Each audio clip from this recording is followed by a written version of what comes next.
Ladies, I know we always think in terms of how many outfits we need.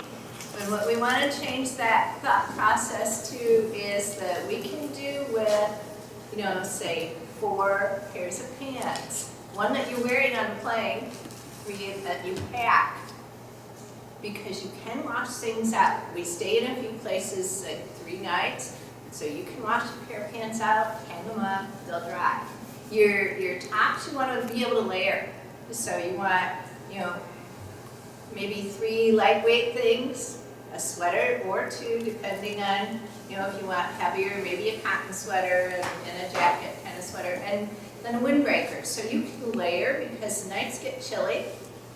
If we go out and it's 50, and in the mornings it's chilly when it's still 50 when you get up and going. So, you want to, if you think in terms of, just 1 or 2 colors and then go with that, you can mix and match. You won't have to worry too much.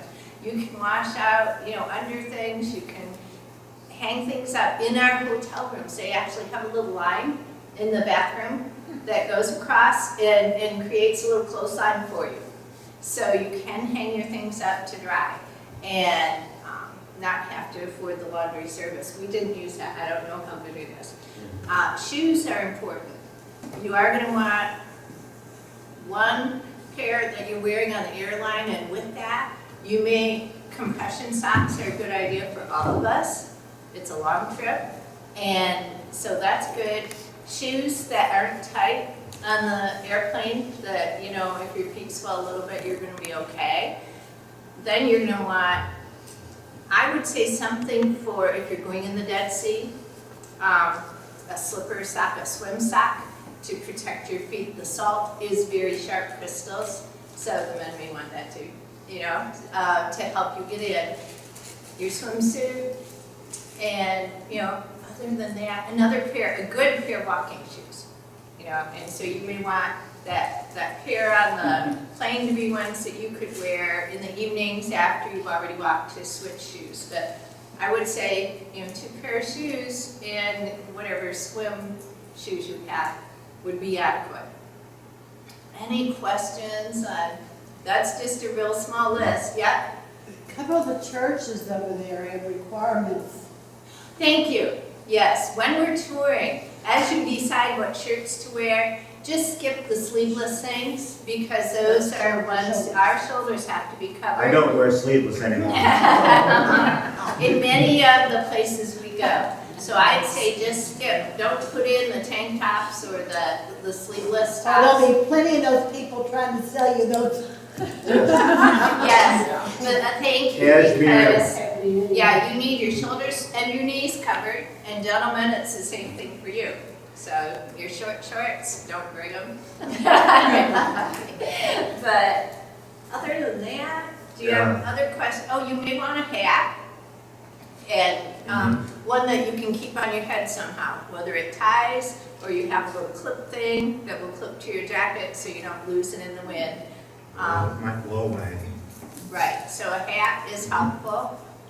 One thing about the Dead Sea, shoes in the Dead Sea, there is a danger there that it will get sucked into the mud, and because the mud is deep in the Dead Sea, and the crystals that are there, the salt crystals, I mean, they're actually very beautiful. I mean, they're large crystals of salt, but they're sharp as the dickens. So that's the swim socks that come up high on your foot, they won't fall off. right. So those are good. There's one other thing I was thinking. You should mention this. Sunglasses. Yeah, obviously sunscreen, all those good things. And your medications, you want to be sure you have those. That was it. In your carry-on, bring an outfit. Almost every trip, somebody's luggage doesn't arrive with us. So it gets there in a day or 2, but in the meantime, you might want to change your clothes. Ian, was it 3 days for you, Ian? It was something like that. We were about to leave Tiberias. Yeah. Yes. We were in Tiberias for 3 days, and his luggage came the last day we were there. Ian's luggage went to Detroit. They We kept him in the back of the bus, away away from everybody else. So, yeah, so pack one outfit that you can change, and you know what? On an airplane, you could spill a drink and be real thankful to have a shirt or pants to put on instead, so, yeah. Yes. Electrical plug-ins, You will want adapters, Yeah. international adapter. well, there's several. Two different things. The international adapter that is for Europe, most of them that you can get in the stores will have the one for the Middle East. And it is 2 round prongs. Yeah, and it's the same as Europe. Yeah, so It's the same. it's the same as Europe. There are 2 different things to think about. One is the adapter for the plug, is one thing, and another is a converter, because the electricity coming out of the socket is 220. That'll fry anything you've got, if you don't have a converter. And they sell the converter and adapter combinations you can get, or you can get 2 of them. They're not real expensive, but they're handy. Most of your electronic device, like for my laptop here, this thing here, that does the converting, on most of them. But you need to look at it and see, it would say on there in very small print, that it converts it down to the right voltage going out. Because most of our electronic devices are 110 Friday. So that. You'll notice that. I have, with my asthma, I have a nebulizer, portable nebulizer. I plugged it in with my converter and everything in Europe, in Israel without any trouble. We get to Egypt, and I plug it in without, and it was gone. Yeah. That quick. I mean, it was gone. Yeah, other little things that just might be comfortable for you are earplugs on the plane if you want earplugs. Bring extra glasses if you wear glasses. In case yours get damaged, then you've got a pair that you can at least see out of. I don't know, if you have specific questions, feel free to ask us. Do you have anything overall right now? One, Israel is a very, very modern country. You can purchase anything that you need there somewhere, and the guide would help you in that area if you absolutely are needing something. But it's a very modern country. But I wanted to mention just, again, the compression socks. I never really thought about it until in 2012 when I went with Ian at that time. I get to Israel and I have swollen feet.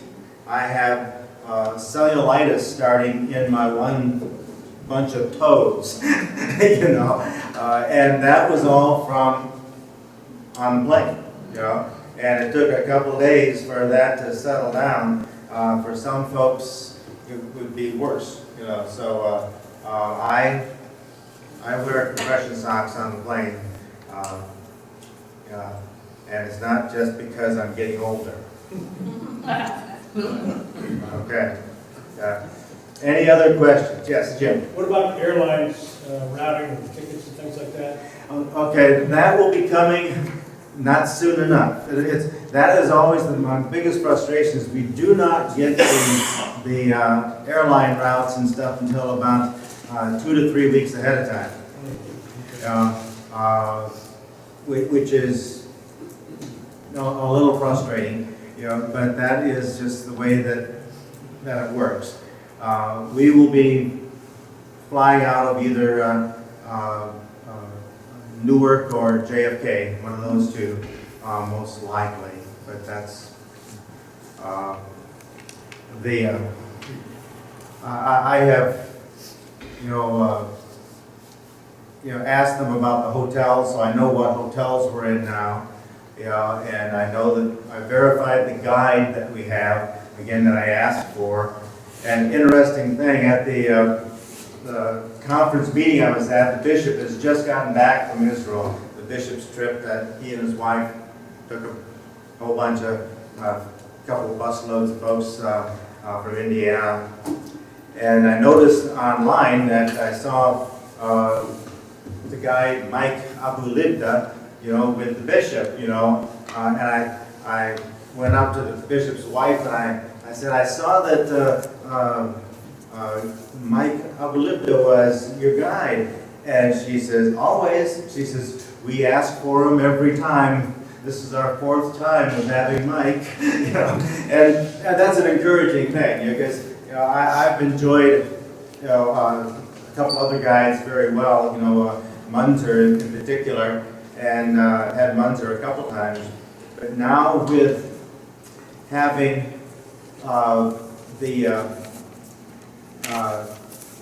Mike Abulibda, you will really enjoy him, those of you who are coming along. Yes? Come back. One more thing.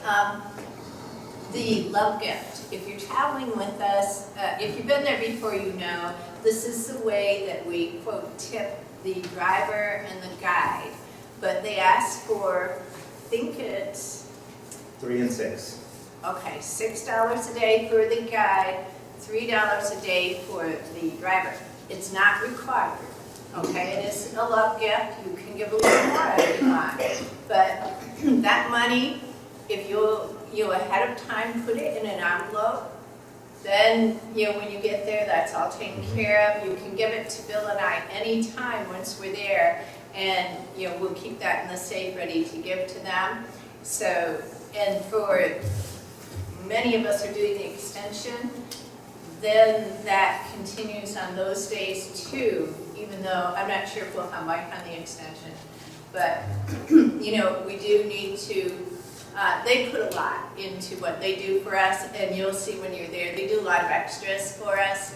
They just try to make it a wonderful trip for everybody. So that is the only, quote, tipping that we have to do. Gratuities at the hotels, for meals, for porters, for all of that is covered in your price. All the housekeeping and everything else, you do not need to tip anybody in the hotel. That's Yes. taken care of by the company. Only if you would go to eat a meal. Those of us on the extension have a pre-day. Yeah, if we eat in a restaurant, we need to tip, but that's totally on our own. Anything that's at the hotel and with EO, we don't need to. Did I cover everything that you? Is that US currency or do you prefer local currency? You do not need to have shekels, but it is okay to use shekels. But If you mean buy, for the love gift? Yeah. either way, the equivalent, a shekel is about right around a quarter. Oh, you Yeah. were asking, that's US currency in the $6 and. Yeah. Or, yes. Yeah. Exactly. Yeah. They don't care whether you convert it over there or just get in the US. Right. They don't mind. When you buy things over there, you can, almost everywhere you can buy with US dollars. You buy with a credit card, it will be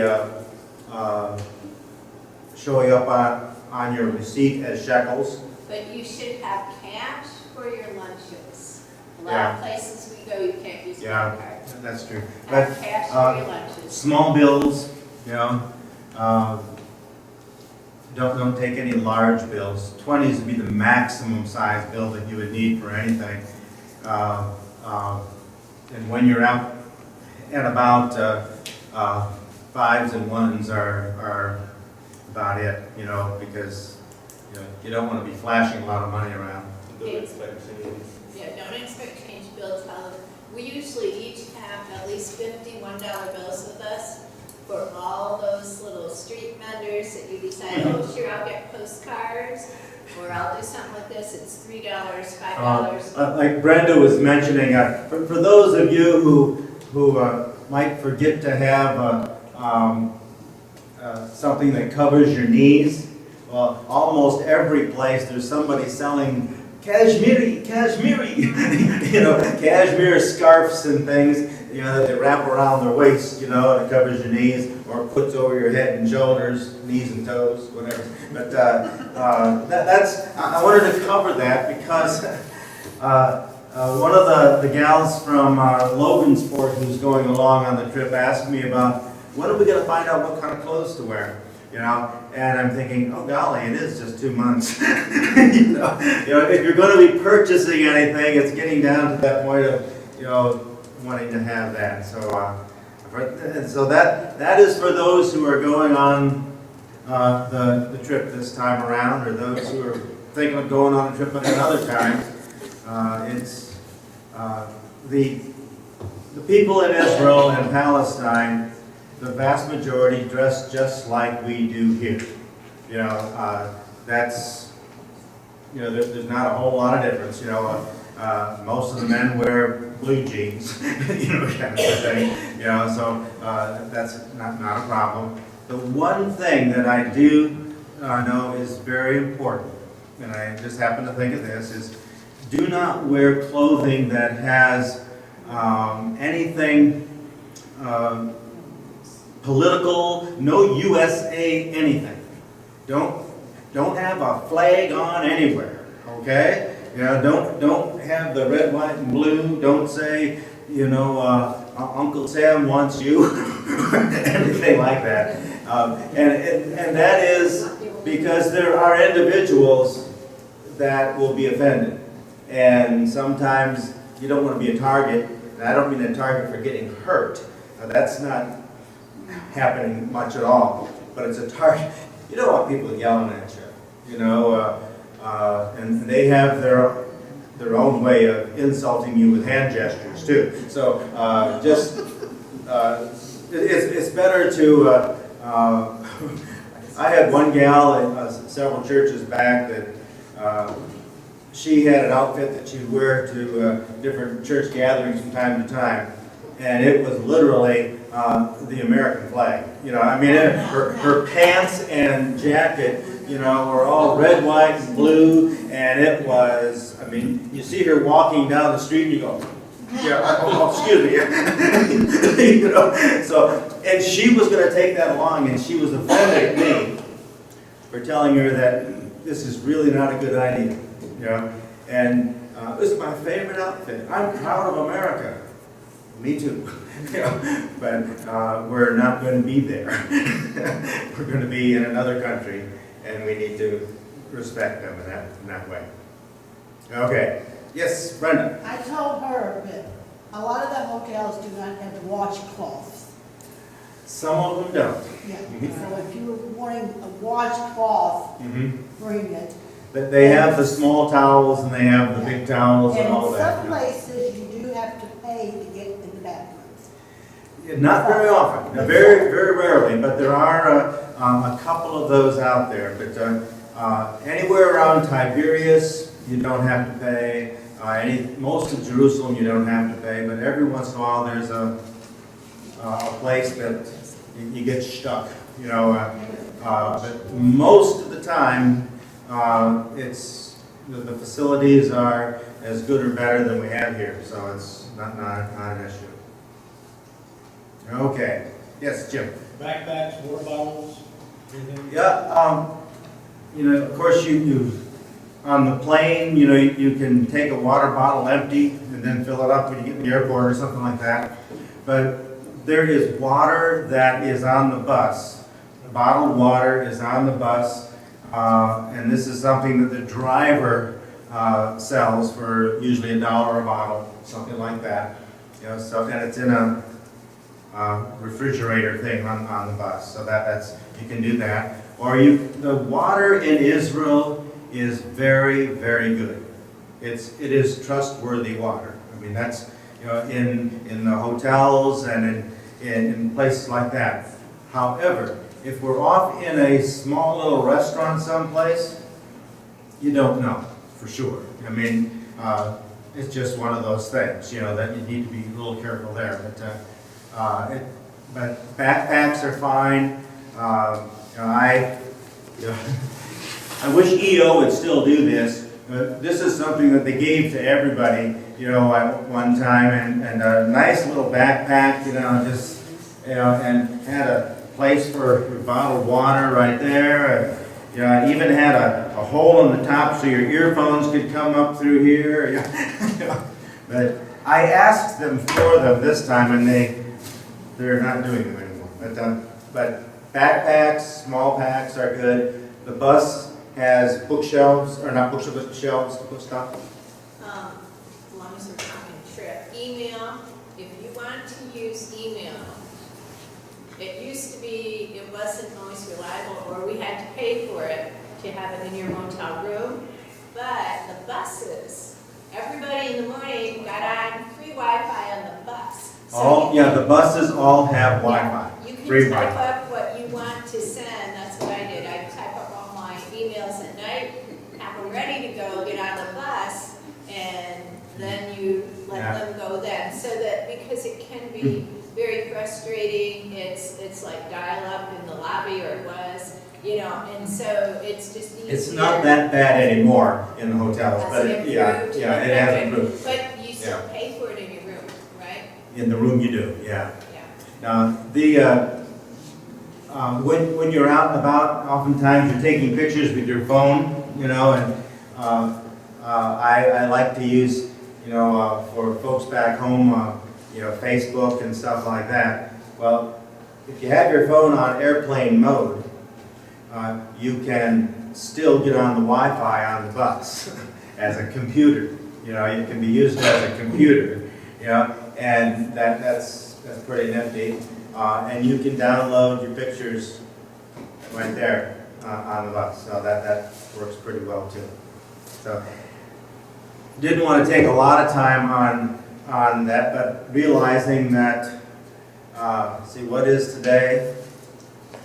17, 19. 18. Wow, we're just about 6 weeks out or so. So it's going to be here soon, so we'll be keeping more in touch as we go. But please, if you have questions, you know, call me or email me, and you know, one of the issues that's happening with the company is they are being inundated with people wanting to go to Israel. I think I may have shared with you before that in January of 2017, they had, I can't remember exactly what it was, like 1,000-something people register for trips. In January of 18, it was over 3,000-something. You know, in 2016, there were a total of, I think it was 8,000 guests to Israel. You know, people who from the company. In 2017, there were 17,000. It's just exploding with the people going to Israel right now. It is Palestine won an award, not Israel, Palestine. That's you know Samaria, Judea, you know, Palestine, you know, the West Bank, won an award for being one of the top tourist places, you know, in the world. You know, more people are wanting to go there than a lot of places right now, and it's kind of fun to see that. You know, because the news media doesn't help in those areas. But Bethlehem and Bet Zahur and Bet Jala are 3 villages right outside of Jerusalem, but they're all in the West Bank. And those 3 city or villages are booming. They're just building project after building project. Bet Jala just broke ground for a massive, not hotel, hospital, you know, that is being built there. So it's kind of neat to see that kind of stuff. I like to say now that in this country, there's a person reaching retirement age every 10 minutes. And there's just swarms of people Yeah. that's retiring, looking for something to do. I guess That's it. traveling is one Yeah. of them.